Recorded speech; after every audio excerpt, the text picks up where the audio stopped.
1989 நானும் சேவல்ல ஜெயிச்ச எம்எல்ஏ இருந்தேன். அப்ப அம்மாவோட பணியாற்றக்கூடிய வாய்ப்பு கிடைச்சது. அந்த காலகட்டத்தில் அம்மா எழுந்து சட்டமன்றத்தில் பேசிக் கொண்டிருக்கும் போது திராவிட முன்னேற்ற கழகத்தை சேர்ந்த அமைச்சர்கள், சில சட்டமன்ற உறுப்பினர்கள் அம்மாவை கடுமையாக சட்டமன்றத்திலே தாக்கினார்கள். மாண்புமிகு அம்மா அவர்கள் எதிர்கட்சி தலைவராக இருந்தாங்க, ஒரு பெண்மணியா இருந்தாங்க.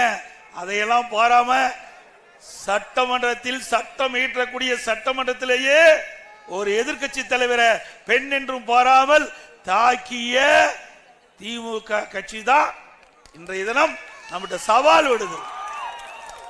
எங்க அம்மா தாக்கி பார்த்த அம்மாவும் அவர்களும் சபதம் ஏற்றார்கள். மீண்டும் இந்த அவையில் சட்டமன்றத்தில் நுழைகின்ற பொழுது மக்களுடைய பேராதரவை பெற்று தமிழகத்தினுடைய முதலமைச்சராக நுழைவேன் என்று சபதம் எடுத்தார்கள். மக்களுடைய ஆதரவோடு பெரும்பான்மை இடங்கள் வெற்றி பெற்று 1991 ஆட்சி பொறுப்பை ஏற்றார்கள். இது சரித்திரம். அம்மாவை கொலை செய்ய முயற்சிக்க எத்தனை முயற்சி.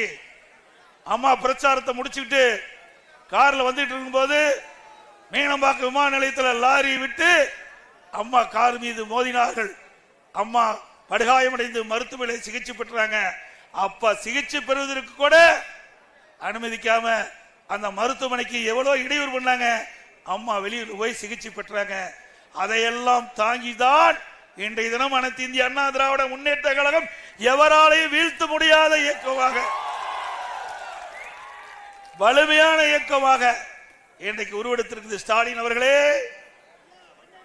அம்மா மறைவுக்கு பிறகு எவ்வளவு பிரச்சனையை நீங்க தூண்டி விட்டீங்க.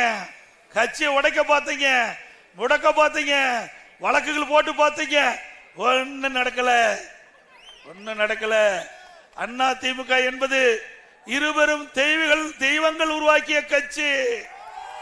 பொன்மனச்செம்மல் புரட்சி தலைவர் எம்ஜிஆர், தேதயம் புரட்சி தலைவர் அம்மா, இருவரும் தலைவருடைய அருள் ஆசியோடு எந்த கொம்பனும் அண்ணா திமுக தொட்டு கூட பார்க்க முடியாது. பயம் என்ற சொல்லே அண்ணா திமுகவுக்கு இல்ல. ஒரு தொண்டனை கூட யாராலையும் பயமுறுத்த முடியாது.